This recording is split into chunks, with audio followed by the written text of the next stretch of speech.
are anxious to hear from Joe. So if you're on, if you'll just go ahead and put something in the chat so we know you can hear us and see us, that would be great. And if you've been a regular on our sessions, you know, we kind of give everybody a minute to load in because that's what Facebook likes. And we like to keep Facebook happy right now. So anyway, we'll see who's here, Joe, and we'll get started shortly. So. All right, great. Well, thanks for having me. I appreciate it.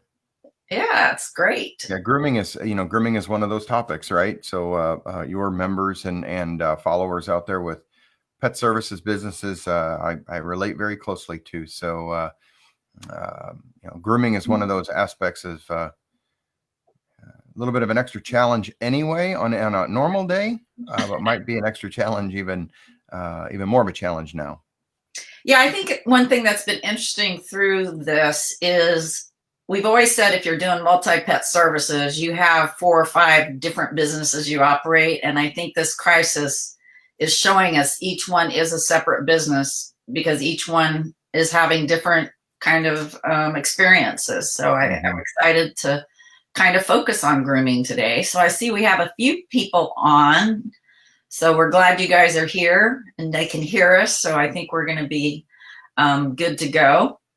So that's great. All right. For those of you who have not had the pleasure, we are super excited to have Joe Zuccarello with Paragon with us. We've been working together for probably the past year pretty closely with the Dog Gurus. We found that we really align in our educational mission. And even though I've been to grooming school, I definitely know where my limits are. And I'm surely not going to teach grooming to anybody. I was lucky to learn what I did. So we love working with Paragon and think that we really kind of complement each other. So we're excited, Joe, to have you here. And thank you for having me. Jump in. I think one of the first things that surprised me was hearing from some of our members when this crisis got started, like all of last week, when things really started to snowball, that the grooming revenues were staying strong when other things dropped off, like lodging and daycare. So kind of did you hear that, and what do you attribute that to? Yeah, so no, you're absolutely right. And again, thank you to you and Robin for having me on, and thanks for all the members out there. Dog Gurus, you guys are just a beacon in what it is that you do, and so your service to the industry, certainly to your members, but to the industry in general is applaudable, if you would. I think it's a word. It is now, if it's not. But yeah, so Susan, to your point is when this thing first started, and I would say when it first started, it seems like every day feels like a whole week, right? So, but let's go back really truly calendar weeks, a couple weeks ago. That's exactly what happened. So you started seeing people not doing traveling as much. Some employers were electing to do an at-home workforce well before any mandates or any strong urging from government officials and such happened. So that maybe caused all of a sudden kind of a downturn in lodging and daycare needs for those folks, while it still does remain high even to this day for healthcare workers, that need a place for their pet to be cared for during the day while they're out being the heroes of today for us. So, but grooming, grooming stayed, and even, to even today is still, grooming services are still very strong, even inside of full care pet service facilities or even standalone salons. So no, you're absolutely right. So that's how it started. Where it's at right now, every day, the rules change, right? Every day. So whether it's and we can talk a little bit about essential and non-essential and mandates, and some of these words we would have never used before. Right. We always think that pet services are essential, right? Exactly, But there's a new definition. Right. Well, and I think this can be a lesson we can take going out to the other side about diversifying services and having services that maybe are considered more essential in the customer's eyes. I think that may be kind of what we're seeing is, they may be able to keep their home. They don't have to travel. They may be able to keep their dog home from daycare. There's a few of them that will try to give their own baths or haircuts, but most of them don't want to trim nails and most of them don't want to do the full haircut. So I think it's just something to keep in mind as people plan to come out the other side. One thing I saw was that, PetSmart closed down their grooming areas in their store. So I didn't know if that was signaling something else, or kind of what was your read on the behind that? Yeah. So, that I think that decision came down late last week, that they decided to do that over the weekend. But yeah, so what you have kind of two camps, right? So you've got pet care facilities, and then you've got pet supplies facilities. So the pet supplies facilities, like the PetSmarts and other large chains out there, they are, they have embedded grooming salons in their stores. So while the store is deemed essential, the question of the moment is, are two the grooming salons, right? So are the grooming salons also essential? And then you have the pet services part of the business, boarding and daycare and such. So, yeah, is it indicative of maybe what is more to come? Sure, I think so. I think you're going to see large chains. They are fighting just like every other business is. So, whether you're a large chain pet care services provider or a pet supplies provider, so everybody's fighting for business. But that's then equalized or balanced by rules and restrictions that, again, change every day. These mandates are changing every day. They're state by state. They're even community or county by county. So, what we're finding is that there's a lot of chatter. There's a lot of chatter is going on out there. What can I stay open? Can I not stay open?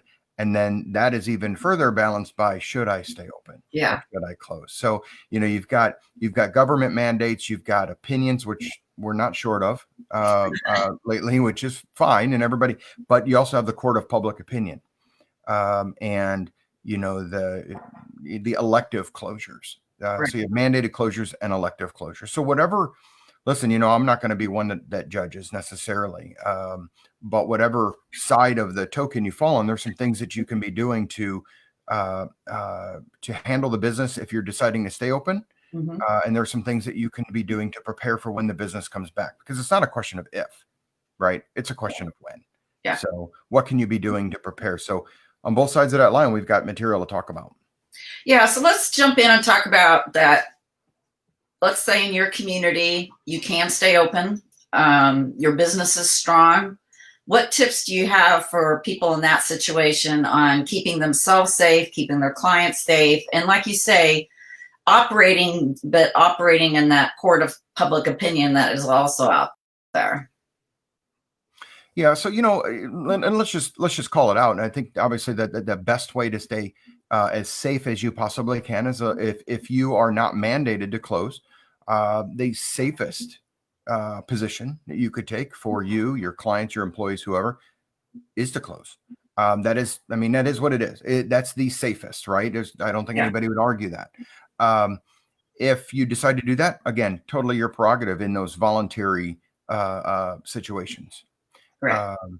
If you are deciding to stay open, we'll talk about that side first. So if you're, how can you stay the safest? Obviously, washing your hands and following all of I think there's a commercial every 60 seconds, at least, in my neck of the woods, coming on about teaching us again how to wash our hands.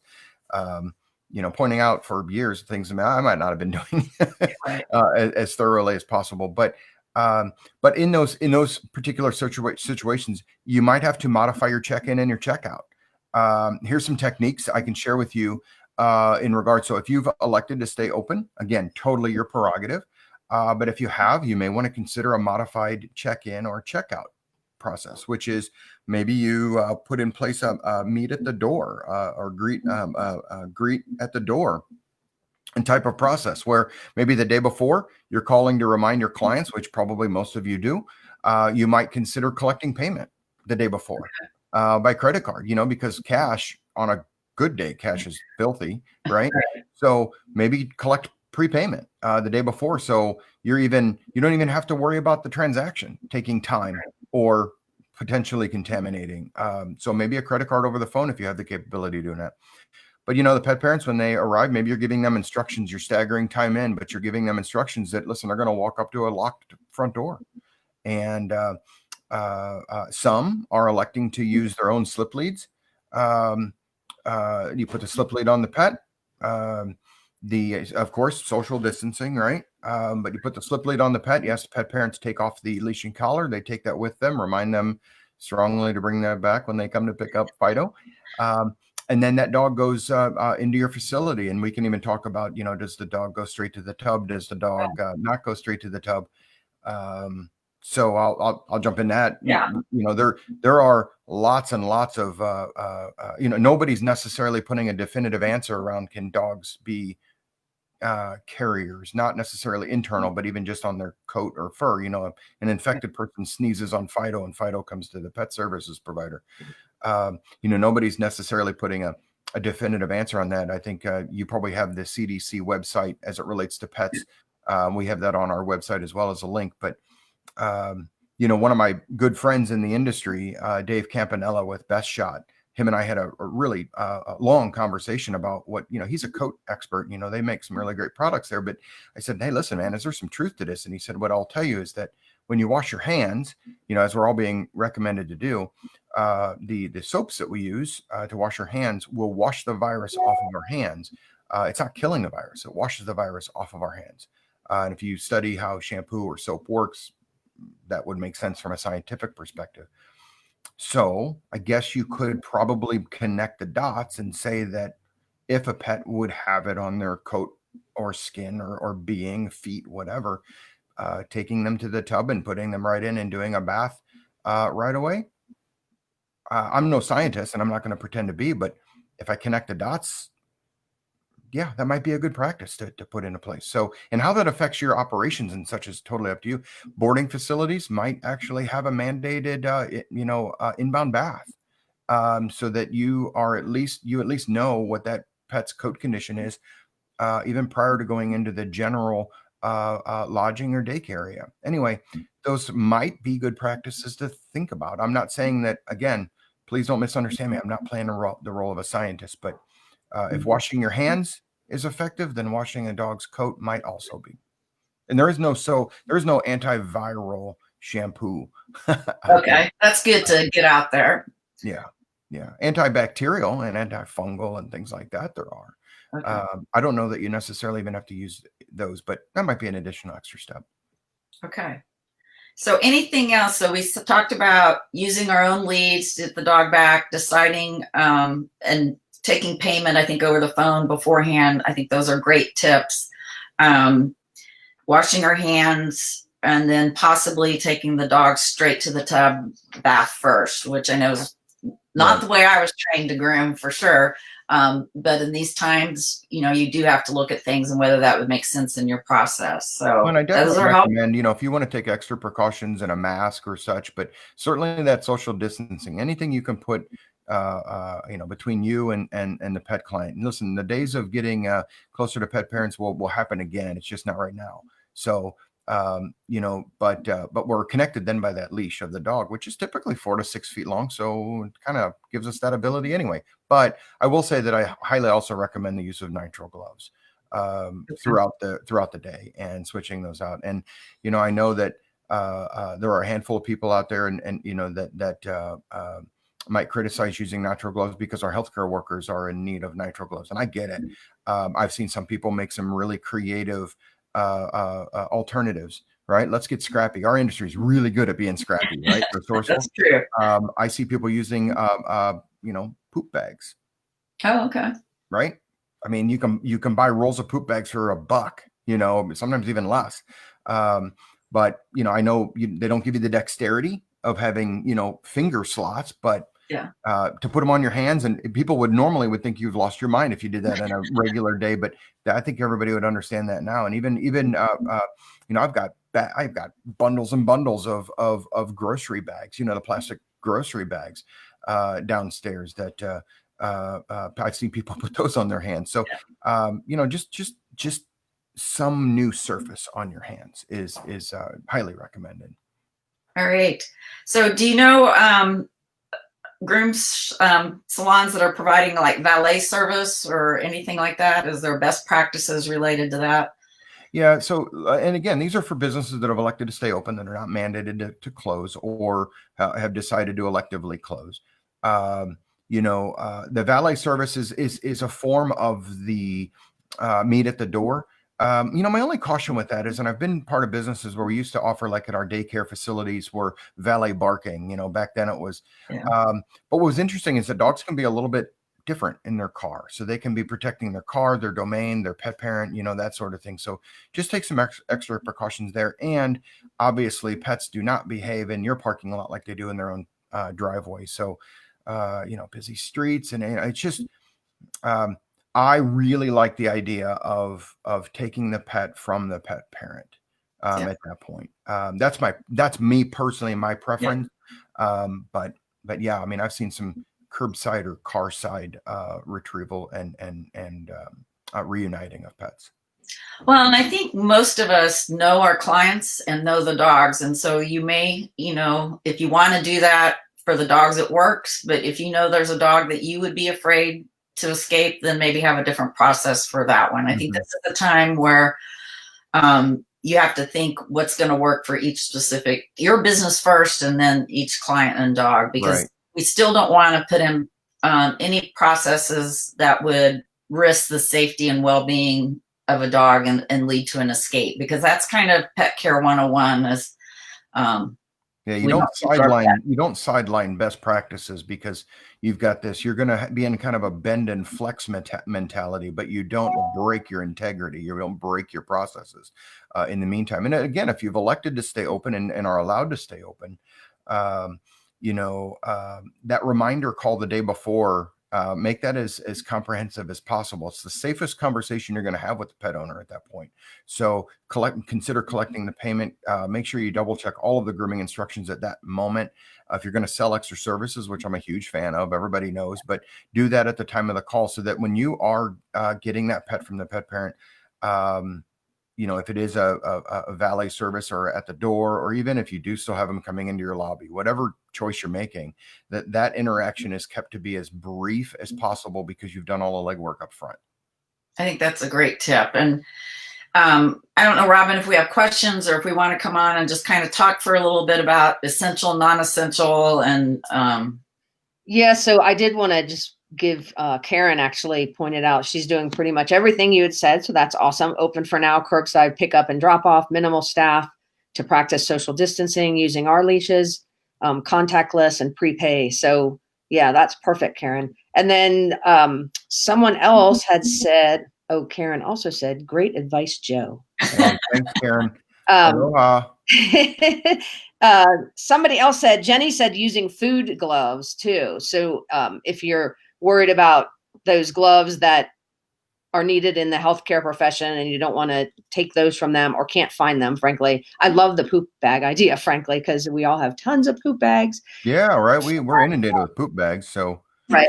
And then food gloves too. So really any kind of gloves. And I'd actually talk to people also who have used just regular gloves and they just throw them in the wash. I mean, that was. I wouldn't care what you wear. Just don't touch your face. Right. I mean, it's not going to soak through your skin. Right. But just don't touch your face. And if gloves serve just that mental reminder of, listen, that would be something foreign on my face, so it would feel weird. So therefore I'm not going to touch my face. Well, then it works. Exactly.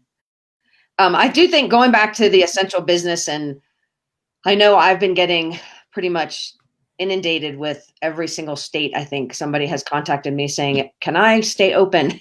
So talking a little bit about that is not a blanket thing across the United States. It's not even necessarily a blanket decision within a state. Sometimes it's city by city. So if you have any advice or information about that, Joe, we can talk about. Yeah, the safest thing I can say is that one, it's always changing. It seems like every hour there's a new decision or new, something being decided. The best thing I can say to all of our pet care providers out there is, don't listen necessarily to friends or colleagues or anybody else in the industry. You can listen to them and it might spark a thought or some curiosity and such, but for the most definitive answer, talk to your local government authorities. Again, states might say one thing, a governor might say one thing, a mayor may say something different, and then yet, a county might say something, even different. There's just so many layers of government, and let's Oh gosh, I guess the best thing I can say is let's be patient with those leaders. And as much as we'd like to be armchair quarterback, which we're really good at being, they are also under a tremendous amount of pressure. They don't know necessarily the best decisions to make, and they may reel it back. They may step back and say, "All right, my decision yesterday was this, but my decision today is this." I think what we need to do is kind of fill our grace buckets up a little bit, and be caring. You know, we are pet care providers. Let's extend that care to people and our leaders out there right now who are trying. I do believe they're trying to do the best they can. I don't think anybody gets up in the morning and says that I'm going to go in and purposely put my constituents or my people in harm. Right. That's great advice.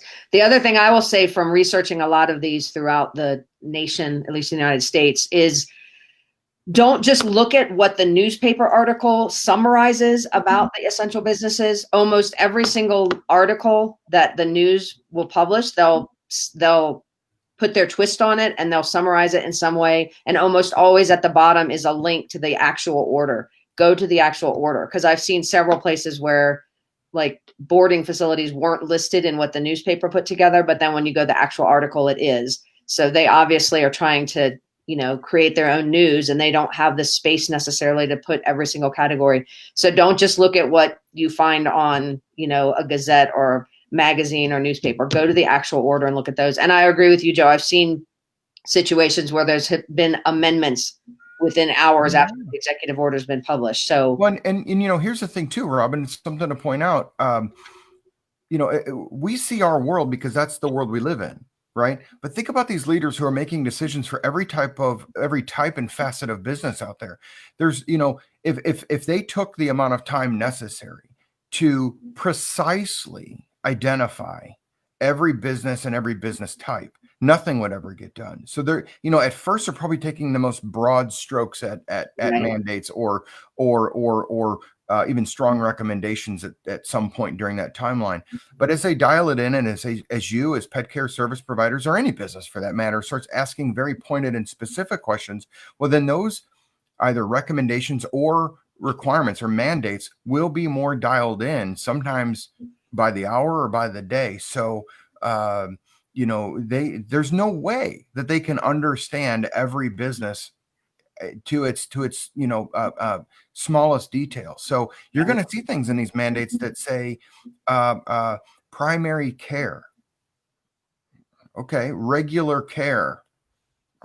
There's some what we would say gray words that don't necessarily mean a whole lot to us. It means a lot to them because they're basing it on what they know at that moment. So right. Ask those questions, get on their radar. Don't be afraid to. And again, this is for all of you that are out there that are hoping or wanting to stay in service. And that's Jennifer posted. She contacted her Chamber of Commerce, and they're maintaining a list of websites and gave an email address to use if you want to be added to their list. And that's the other thing is every place that I've seen so far, there is a way to say, if you want to claim an exemption or you want to go in and get added. So look for those as well. Yeah, so and in every state, most states have grooming associations that you can check in on their Facebook pages and kind of see what the chatter is there, because those folks are going to have their ear to the rail, probably closer. Those folks are monitoring the activity and the decisions that are being made in their states, because they're wanting then to pass that out to their association. So just like we're trying to bring this information, to your audience, there are even smaller associations specific to service. That's great. So have you heard of groom shops that maybe are changing schedules to kind of keep the revenue strong, best utilize staff and clients? Do you have any recommendations around that if you are open and still have business? Yeah, so if you're electing still to stay open and you still have business, there's I've got a good friend who runs a manufacturing facility, not pet related at all, but he's in an essential business, right? So he's being asked to stay open, and they're actually adapting part of what they're doing to serve, to create other products that are helpful for healthcare. But nonetheless, I think the main thing is if you're going to elect to stay open or you want to stay open, put space between you and even your teammates, right? Even the people that work for you. So, like in his particular case, he runs, he's got lots and lots of assembly lines that typically people stand pretty close to one another and they touch products, as they go down the assembly line. Well, he is staggering shifts so that he has less people less close, I guess. So, so the same thing goes for, for your facilities is maybe, maybe you don't, if you have two tubs, maybe you're not operating both tubs side by side at the same time, or staggering time ins by the customer so that you stagger even customers coming within close proximity of other customers, or even just diminishing the client experience, right? If you've got everybody sitting out in the parking lot, if you're asking all of the dogs to come in between 7 and 8 a.m., might not be fair for anybody, yourself included. So, and what are you going to do when you get all those dogs in anyway? So maybe spread that out a little bit. And what I'm finding is that pet parents, whether or not you're open or you're closed, pet parents are also extending a lot of grace to service providers. I mean, you guys are partners in the care of these pets, and they know it. They know how important you are. And if you elect to close, right? If you elect to close or you're mandated to close, I want to give you a little bit of hope, and that is they will be back. Right. Different than the recession in 2008. What I'm seeing, and really the pet industry was probably one of the least affected with the recession in 2008. Different than that. This, I believe, does have a finish line. We may not know what it is, but it's not too far off in the distance. Back when that happened, people were hoarding and saving their money. They're packing their mattresses full of money, and because they're panicked, they didn't know what the economy was going to do. I will tell you that when we flatten that curve, when we get ahead of this thing, I'm going to tell you that your customers are going to come back in droves. So part of what I would like to be able to spend our time about is, if you're closed, how are you going to prepare for that? Okay. I'd love to have some positive. Let's talk about getting busy again and how, kind of staying in touch with clients, and then, preparing to open back up. Yeah. So, if you've elected to close or been mandated to close, we are service providers. We like to be productive. We like to accomplish things. So if you are at home and you have extra time on your hands, you need to find things that allow you to kind of, I like to say, scratch that itch, right? You've got to be productive. You've got to accomplish something. So maybe it's a great time to get some additional skills enhancements. Maybe it's time to polish your skills. Maybe it's time to learn a new skill. Heck, maybe it's time to learn how to do watercolor. I don't know, whatever floats your boat, or, like I said, appropriate for this industry, scratches that itch for you. The worst thing you can do is have the news in the background playing constantly, and or sitting in front of your television, or even being head down on social media. Because I will tell you, if you immerse yourself into that world, your brain's just going to become mashed potatoes. And what I like to be able to do is say, okay, listen, guys, you are service providers, you're producers. So do something.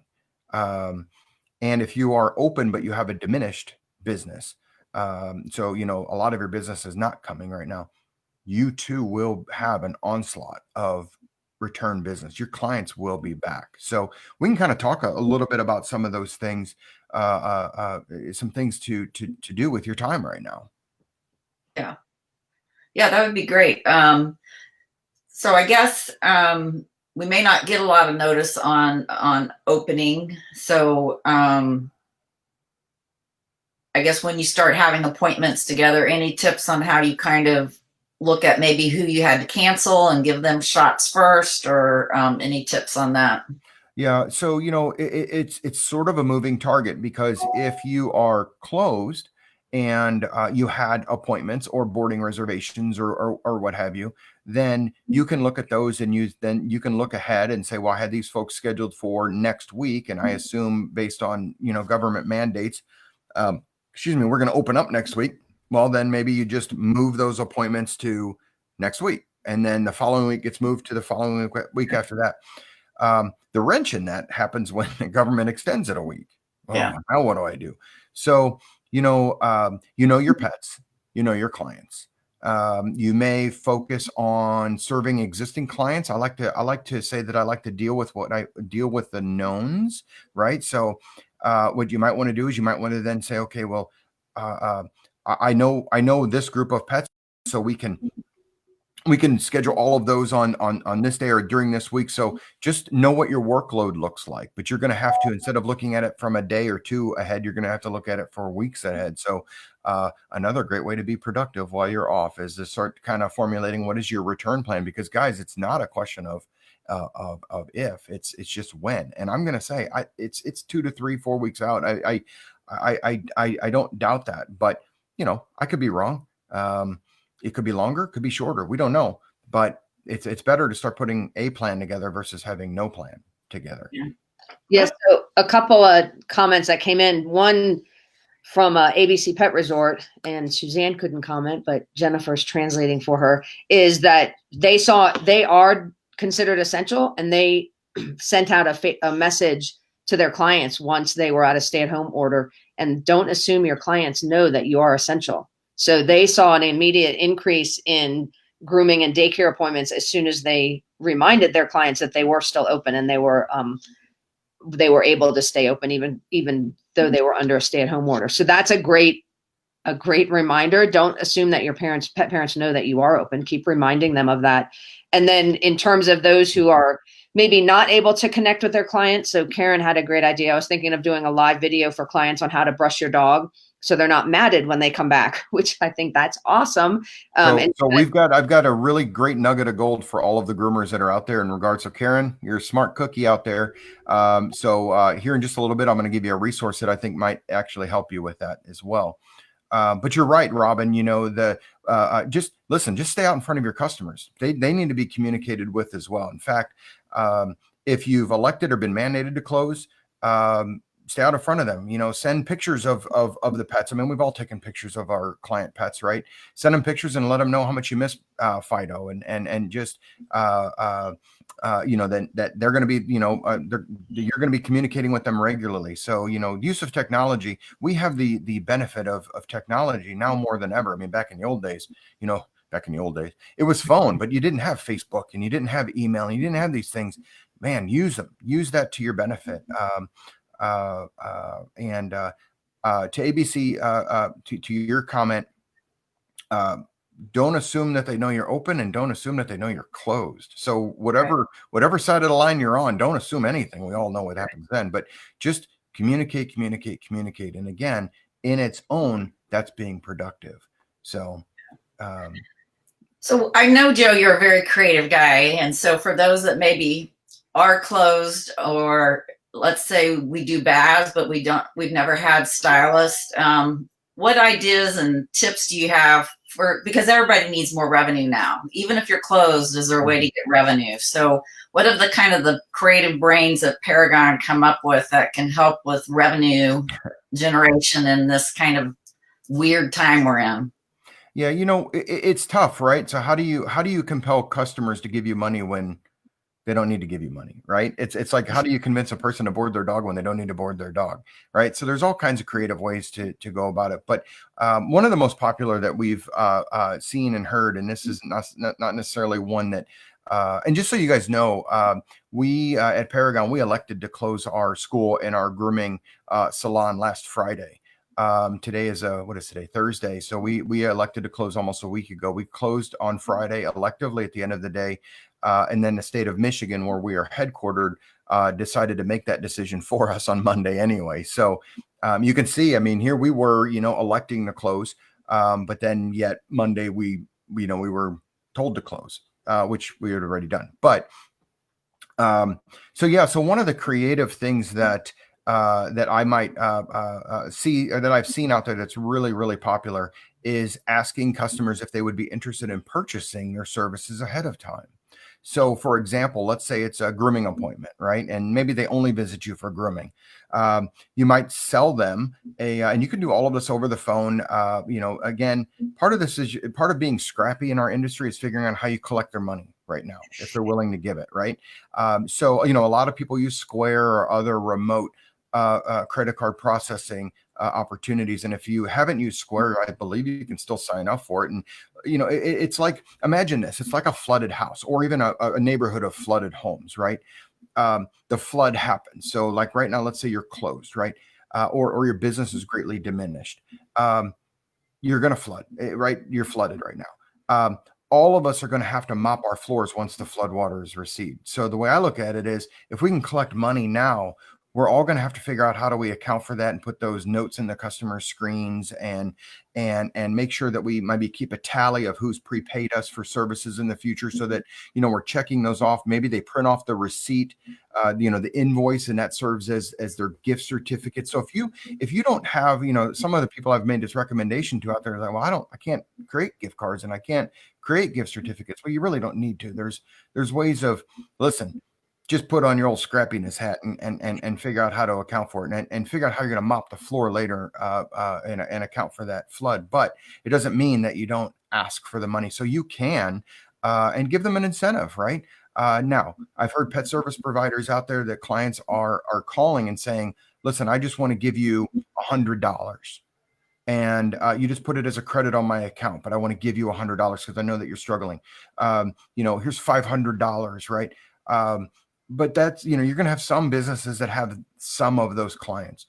But for those of you that might not have as many as you need, then to maybe pay your bills or buy your groceries, sell them a grooming gift certificate. We're doing this at Paragon right now in our salon that supports our school. We are doing if you purchase a prepay for your next grooming appointment, so essentially a $30 transaction will get you $40 worth of services.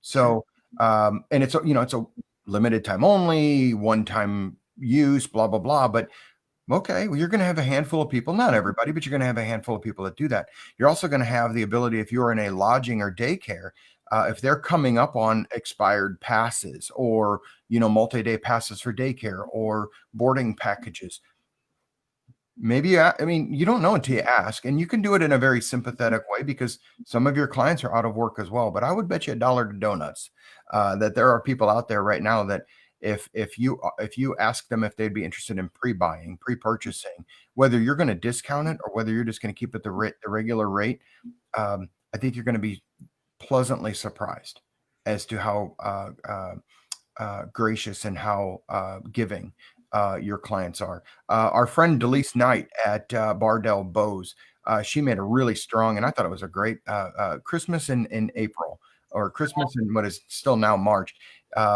You know, she said, you know your clients that are going to tip you really well or take really good care of you at Christmas. If they would contemplate, and, you know, again, I'm not saying you ask all of your clients this, right? Because that's a little bold, but you know those clients that take extra good care of you. Might not be a bad idea. You could ask them that. Just say, listen, instead of giving it to me at Christmas now, can you give it to me, or Christmas then, can you give it to me now? Listen, they want you to be healthy. They want you to survive. You take really, really great care of their pets. So, yeah, so those are some ways that we've seen and even put some of those into practice in our own business. right. People want to help and they feel kind of helpless staying at home. I think there is a lot of focus on how hard this is on small businesses. And so I think it is an opportunity for you to figure out the best way your clients can help you right now. And people need to be told sometimes, you know, do this. This is what would help us the most. Sure. And Robin's back. So I think Robin.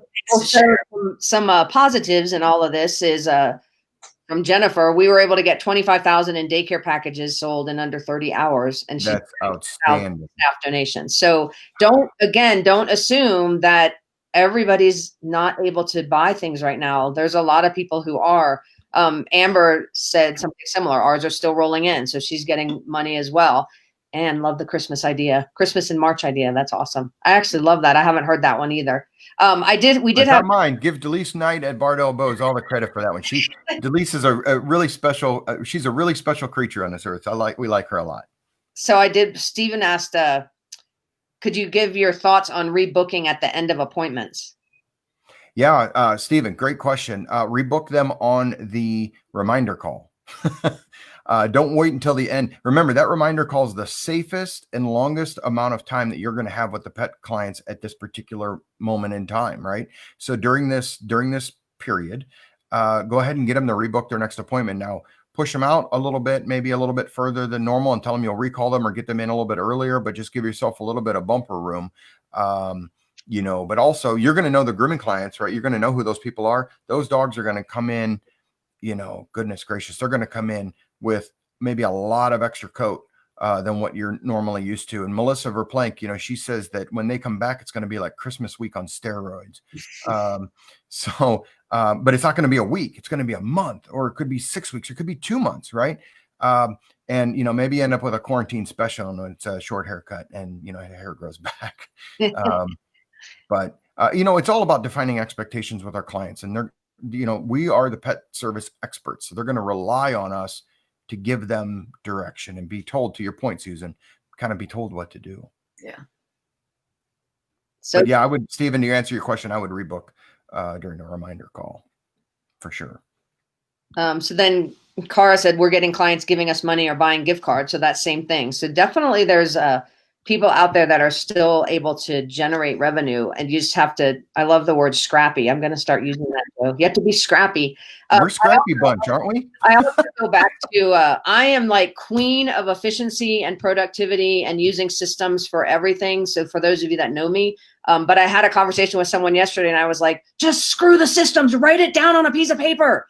Because I do think sometimes we get so hung up in how are we going to track, if people are giving me money and the percentage, and my software system doesn't track that well, and how do I apply credits? And I was just like, we're in a freaking crisis. Just write it down and check it off, and believe it or not, we survived before software programs. Exactly. So for all of you folks out there that have not been alive long enough to know a world without the internet, we'll be happy to give you some recommendations on you may or may not even know what a tally mark is, but it might be a sheet of paper with some tally marks on it. So yeah. For sure. Well, and I think again, this is where when things go back towards normal, and you can tell clients, a lot of you, we really appreciated your prepayments. We did our best to track them. If we happen to miss it, please don't think that was an oversight. Let us know. Mm-hmm. I mean, there's ways to communicate. There's ways that you can go back on your records and find it too, right. Or they can find it and show it to you. So again, that's part of mopping the floor after the flood, right? So just briefly, while you, let's say you're closed down and you are, let's say you are an owner of a pet care provider, a pet care service business, or you are a groomer out there. If you're an owner or manager of one of these facilities, impress upon your groomers how important it is for them to be productive, because they're going to be looking to you as the owner and manager of the business to give them that guidance, right? They may or may not be listening to us today. But if you are a groomer out there, again, try to be productive. So there's ways that you can prepare for what Melissa Verplank calls Christmas week on steroids. And part of that is consider brushing up on your grooming skills. Consider learning a new grooming skill. Maybe even during this period of time, you'd be surprised at how you can advance your skills, maybe even to the next level, completely to the next level of grooming skills, because now you have time to do it. You ever sit back and say, boy, if I only had time, I would do this. Well, guess what? You have some time, right? So go ahead and do that now. And, we have some platforms where you can go and really be able to take full advantage of that. Of course, if let's say if you are a pet care service provider out there and you're worried about this Christmas week on steroids, now might be a time to look at your staff and say, you know what, I've been meaning to bring on extra staff or new staff, but they don't have training. Well, ParagonPetSchool.com will give you that website associated with this broadcast, but ParagonPetSchool.com is more kind of the coursework, right? That's the coursework for taking somebody who has no skill and getting them so from zero skill to grooming skill and everything in between. But if you have groomers that work for you already, or you are a groomer out there with some skill already, consider going. We've got a really great free resources page for you. And we'll give you the link, but it's what we call our Come Together page. And it's all in an effort to make sure that you have information that's available for you that's for free to help you move your skills forward. Even in business, there's some, business topics in there, some salon tours, things like that. Everything from free to a membership and beyond. So free to not free, we have everything for you. So go to learntogroomdogs.com/come together. So learntogroomdogs.com/come together, and you'll see a lot of resources, and that's going to continue to develop over the days. But we're here to support you guys. I mean, you're our world. So Yeah, that's great. And I think the salon tours is a great idea because this is a great time if you are closed and if you can go in, maybe you can reorganize or set up your area to be more efficient coming back. Do some spruce up that will help you when you are open. So I always love to tour and see what other people are doing. So that's great. Along with the training resources, you can get more staff up to speed to help if grooming comes back and maybe lodging delays. Maybe some of your lodging team can learn to help out in the groom area, absolutely. the bathing area. It's a great skill to have, and it's not as easy as it looks. Is the thing I learned from going to grooming school is there is a specific way to brush a dog that most people have no idea. So there's a lot of great things. And I think you've got some things on that site that they could share with pet parents. So maybe. Yeah. So let's talk about that. Yeah. We don't want to forget that, right? That, the team at Paragon is, we are, every day we're putting up new, videos. I think there's a couple up there now. I think 2 or 3 more will go up today, probably 1 or 2 more tomorrow. But they are covering the basics, right? So it is, I know right now we have a nail trimming and filing video up. We have a brushing and combing video up. So if you go to that Come Together page, again, learntogroomdogs.com/come together, you can share those videos right now. Grab them, share them, blast them out there to your entire customer base. Because again, some of these pets are going to have 2, 3, 4, 5 extra weeks worth of coat when they come back into you. So wouldn't it be great if pet parents really truly knew how to brush, not just saying they brush their dog every day. We all know the answer to that.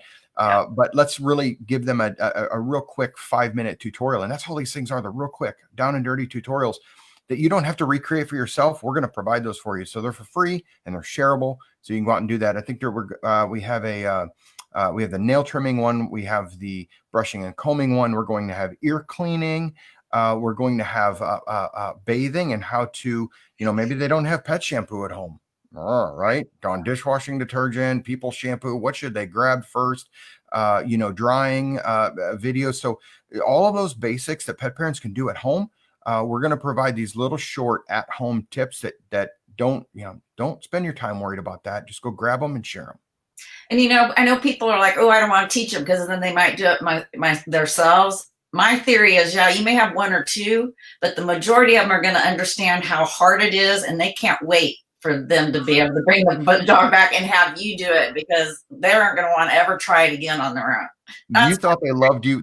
You thought they loved you before. Exactly. They're going to love you even more. So don't think that it's a threat, and then all of a sudden, these folks are going to become dog groomers. Ain't happening. I've been around that conversation a lot. So yeah. No, I think it is going to make them appreciate you more. And I know those daycare dogs that are home with their parents at work, they can't wait for those dogs to come back to see you. So it is kind of just doing what you can to get through, keeping the communication going.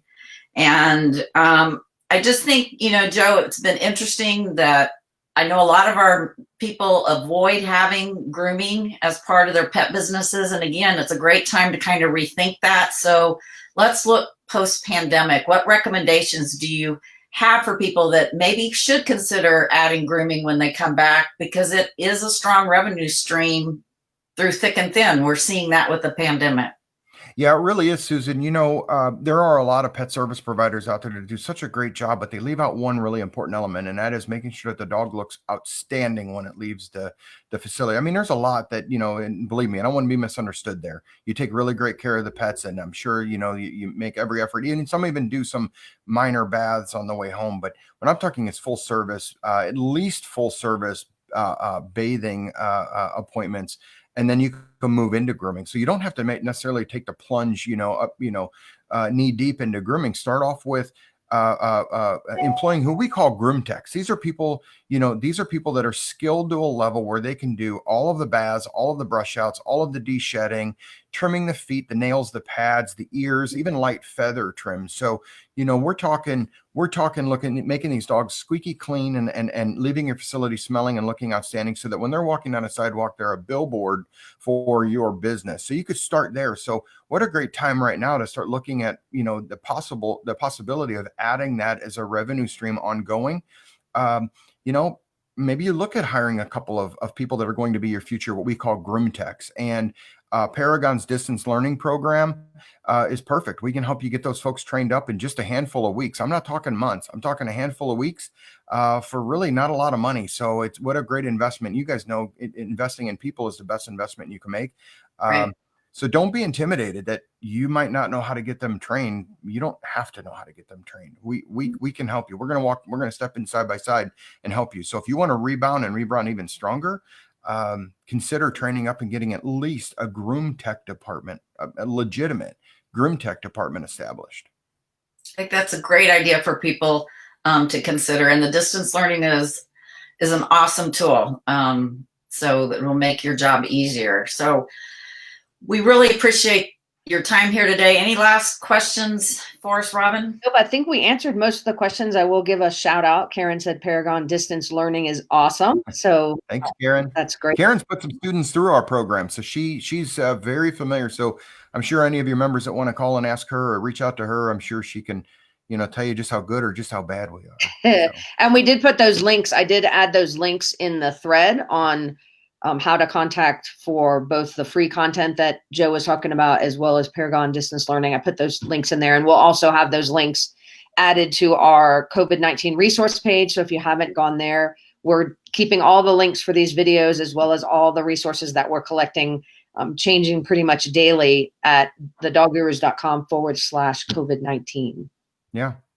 So I'd say, guys, listen, my words of advice for you on this is we will come out of this. We will come back from this. It's just going to be a matter of days, not months. And Susan, to your point, I think grooming, those of you that offer grooming, I think grooming will be one that happens even faster than boarding because people might still be a little hesitant to travel.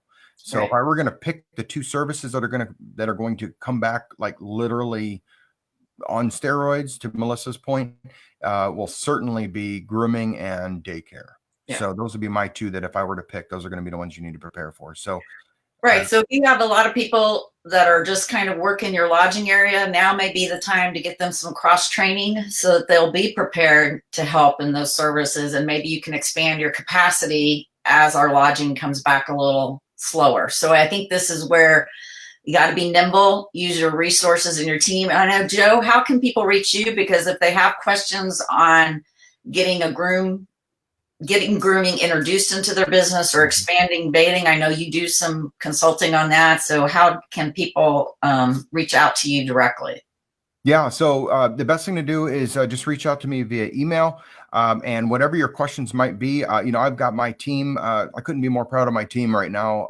Everybody's just really stepping up, and we are all of a servant mentality. So we're ready to serve you and help you serve your customers. So you can reach out to me directly at joez@petsmv, stands for Melissa Verplank, .com. So that's joez petsmv.com, and I will make sure that I personally introduce you to either solutions I can provide you directly, or certainly introduce you to team members on my staff that can do that. All right. Awesome. We appreciate you joining us today, giving us some new ideas, which we all need. And we just really thank all of you that have been joining us on these Facebook Lives. It is a great community, and we are stronger together as we share ideas and successes. So thank you, everybody. We will be back with you again soon. Thanks, Joe. Take care, everyone.